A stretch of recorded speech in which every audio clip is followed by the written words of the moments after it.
তো গাইস, তো আমরা এখন ভিডিও করতে চলে এসেছি। তো দেখি ভিডিও করতে পারছি কি পারছি না, কারণ বৃষ্টি উঠেছে, তোমরা তো দেখতেই পারছো। আর ওদিকে খুদু আসবে বলছে, তো খুদুকে দেখি কখন আসছে না আসছে। বোকাচোদা বললো যে চলে এসেছি, তো আয়। এখনো দাঁড়িয়ে আছে ওই জন্য, তাও সালে এখনো আসেনি। বোকাচোদাকে কি বলে দেখো তো তোমরা, ওর জন্য কখন থেকে দাঁড়িয়ে আছি তাও আসছে না এখনো। আর বোকাচোদা বলছে আয়, আমি যাবো না ওইদিকে।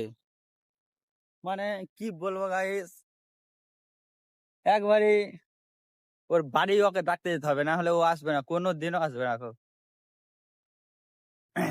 তো আর আমরা ব্লগটা চালু, মানে ব্লগ মানে যেগুলো ভিডিও করবো, যেগুলো শুট গুলো হবে না, খুব বিটিএস শুট, ওগুলো ব্লগের মাধ্যমে দেখাবো, ঠিক আছে গাইস?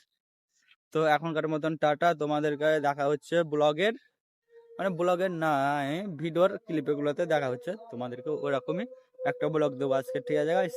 তো টাটা। ভিডিও করার জন্য তার সামনে এলাম, এই বোকা চোদা খেতে লাগছে এখনই। এসব মানুষকে কি বলতে হয়, তোমরা তো বলো।